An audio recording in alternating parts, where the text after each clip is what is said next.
भगवान विष्णु कृष्ण अवतार। भगवान विष्णु हिंदू त्रिदेवों में से एक हैं। श्रीमद् भागवत पुराण में भगवान विष्णु के 22 अवतारों का वर्णन है।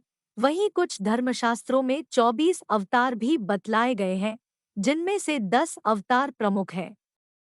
गरुड़ पुराण में दशावतार का वर्णन है। पहले 3 अवतार अर्थात मत्स्य, कूर्म और वराह प्रथम महायुग में अवतीर्ण हुए। पहला महायुग सत्य युग या कृत युग है। नरसिंह, वामन, परशुराम और राम दूसरे अर्थात त्रेतायुग में अवतरित हुए। कृष्ण और वेंकटेश्वर द्वापर युग में अवतरित हुए। इस समय चल रहा युग कलयुग है और भागवत पुराण की भविष्यवाणी के आधार पर इस युग के अंत में कल्कि अवतार होगा। इससे अन्याय और अनाचार का अंत होगा। कृष्ण अवतार भगवान विष्णु के 10 अवतारों में से 8वां अवतार है। कृष्ण का जन्म भाद्रपद मास में कृष्ण पक्ष में अष्टमी तिथि रोहिणी नक्षत्र के दिन रात्रि के 12 बजे हुआ था। वे माता देवकी और पिता वासुदेव की 8वीं संतान थे। कृष्ण का जन्म हर साल जन्माष्टमी के रूप में मनाया जाता है। श्रीमद् भागवत पुराण के वर्णन अनुसार कृष्ण जब बाल्यावस्था में थे तब नंदबाबा के घर आचार्य गर्गाचार्य द्वारा उनका नामकरण संस्कार हुआ था। भागवत पुराण कृष्ण की 8 पत्नियों का वर्णन करता है, जो इस अनुक्रम में रुक्मिणी, सत्यभामा, जावंती, कालिंदी, मित्रवृंदा, नागनजिति, भद्रा और लक्ष्मणा प्रकट होती है। श्रीमद् भागवत के वर्णन अनुसार द्वापर युग में भोजवंशी राजा उग्रसेन मथुरा में राज करते थे। उनके आताई पुत्र कंस ने अपने पिता को कारागार में डाल दिया और स्वयं मथुरा का राजा बन गया। कंस की मृत्यु अपनी बहन देवकी की 8वीं संतान के हाथों होनी थी। कंस ने अपनी बहन और बहनोई को भी मथुरा के कारागार में कैद कर देवकी की सभी संतानों को मार दिया। कृष्ण का जन्म आधी रात को हुआ तब कारागृह के द्वार स्वतः ही खुल गए और सभी सिपाही निद्रा में थे। वासुदेव के हाथों में लगी बेड़ियां भी खुल गई। गोकुल के निवासी नंद की पत्नी यशोदा को भी संतान प्राप्ति होने वाली थी। वासुदेव अपने पुत्र को सूप में रखकर कारागृह से निकल पड़े। यमुना पार गोकुल में यशोदा के यहाँ पहुँचा दिया। गोकुल में उनका लालन पालन हुआ था। यशोदा और नंद उनके पालक माता पिता थे। इन पौराणिक कथाओं के अनुसार कृष्ण के 2 भाई बहन भी रहते हैं, बलराम और सुभद्रा। बाल्यावस्था में ही उन्होंने बड़े बड़े कार्य किए जो किसी सामान्य मनुष्य के लिए संभव नहीं थे। अपने जन्म के कुछ समय बाद ही कंस द्वारा भेजी गई राक्षसी पूतना का वध किया। उसके बाद शक्तासुर, तृणावर्त आदि राक्षस का वध किया। बाद में गोकुल छोड़कर नंदगांव आ गए। वहां पर भी उन्होंने कई लीलाएं की, जिसमें गोचारण लीला, गोवर्धन लीला, रास लीला आदि मुख्य है। इसके बाद मथुरा में मामा कंस का वध किया। सौराष्ट्र में द्वारका नगरी की स्थापना की और वहां अपना राज्य बसाया। पांडवों की मदद की और विभिन्न संकटों से उनकी रक्षा की। महाभारत के युद्ध में उन्होंने अर्जुन के सारथी की भूमिका निभाई और रणक्षेत्र में ही उन्हें उपदेश दिया। 124 वर्षों के जीवनकाल के बाद उन्होंने अपनी लीला समाप्त की। गुजरात में भालका की तीर्थयात्रा स्थल उस स्थान को दर्शाता है जहां कृष्ण ने अपना अवतार समाप्त किया तथा वापस वैकुंठ को गए।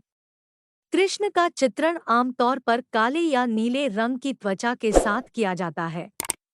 हालांकि प्राचीन और मध्ययुगीन शिलालेख और पत्थर की मूर्तियों में उन्हें प्राकृतिक रंग में चित्रित किया है, जिससे वह बनी है। कृष्ण को मोरपंख वाले पुष्प या मुकुट पहनकर चित्रित किया जाता है और अक्सर बांसुरी बजाते हुए उनका चित्रण हुआ है। कभी-कभी वह गाय या बछड़ा के साथ होते हैं, जो चरवाहे गोविंद के प्रतीक को दर्शाती है। अन्य चित्रण में वे महाकाव्य महाभारत के युद्ध के दृश्यों का एक हिस्सा है। वहां उन्हें एक सारथी के रूप में दिखाया जाता है, विशेष रूप से जब वह पांडव राजकुमार अर्जुन को संबोधित कर रहे हैं, जो प्रतीकात्मक रूप से हिंदू धर्म का एक ग्रंथ भगवद गीता को सुनाते हैं। कृष्ण के वैकल्पिक चित्रण में उन्हें एक बालक बाल कृष्ण के रूप में दिखाते हैं। एक बच्चा अपने हाथों और घुटनों पर रेंगते हुए नृत्य करते हुए, साथ ही मित्र ग्वाल बाल को चुराकर मक्खन देते हुए, लड्डू को अपने हाथ में लेकर चलते हुए अथवा प्रलय के समय बरगद के पत्ते पर तैरते हुए एक अलौकिक शिशु जो अपने पैर की अंगुली को चूसता प्रतीत होता है।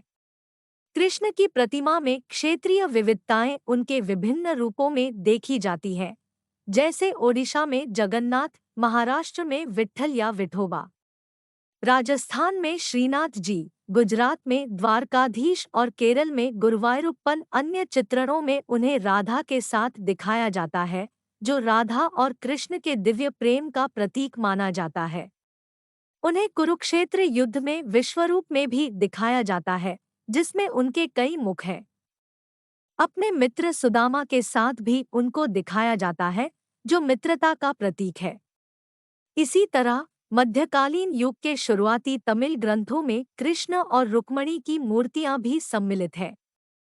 इन दिशानिर्देशों के अनुसार बनाई गई कई मूर्तियां सरकारी संग्रहालय चेन्नई के संग्रह में हैं। कृष्ण के समकालीन महर्षि वेदव्यास द्वारा रचित श्रीमद् भागवत गीता और महाभारत में कृष्ण का चरित्र विस्तृत रूप से लिखा गया है। गीता में सांख्य योग, कर्म योग, भक्ति योग, राजयोग, एक ईश्वरावाद आदि पर बहुत ही सुंदर तरीके से चर्चा की गई है। भगवद गीता कृष्ण और अर्जुन का संवाद है, जो ग्रंथ आज भी पूरे विश्व में लोकप्रिय है। कृष्ण अर्जुन को जीवन, नैतिकता और नश्वरता की प्रकृति के बारे में ज्ञान देते हैं। इस उपदेश के लिए कृष्ण को जगतगुरु का सम्मान भी दिया जाता है। द्वारकाधीश मंदिर द्वारका, गुजरात सबसे फेमस कृष्ण मंदिर है। यह मंदिर 4 धाम यात्रा का भी मुख्य हिस्सा है। चारों धामों में से यह पश्चिमी धाम है। यह मंदिर गोमती क्रीक पर स्थित है और 43 मीटर की ऊंचाई पर मुख्य मंदिर बना है। जन्माष्टमी के दौरान यहाँ बेहद उमंग भरा माहौल देखने को मिलता है। श्री बाके बिहारी मंदिर, वृंदावन प्राचीन मंदिर भी है। भगवान श्री कृष्ण ने अपने बचपन का समय वृंदावन में ही बिताया था। भगवान कृष्ण को बाके बिहारी भी कहा जाता है, इसलिए उनके नाम पर ही इस मंदिर का नाम भी श्री बाके बिहारी रखा गया है। भालका तीर्थ, गुजरात वह स्थान है जहां पेड़ के नीचे ध्यान मग्न बैठे श्री कृष्ण को एक शिकारी ने हिरण के भ्रम से तीर मार दिया था व जहां से श्री कृष्ण पृथ्वी छोड़कर स्वर्ग लोक चले गए। साथ ही इस स्थान को हिरान, कपिला और सरस्वती नदी का संगम कहा जाता है।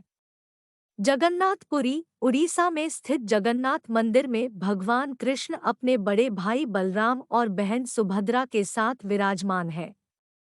जन्माष्टमी से अधिक रौनक यहाँ वार्षिक रथ यात्रा के दौरान होती है। बेट द्वारका मंदिर, गुजरात में कृष्ण और सुदामा की प्रतिमाओं की पूजा होती है। भेंट का मतलब मुलाकात और उपहार भी होता है। इस नगरी का नाम इन्हीं 2 बातों के कारण भेंट पड़ा।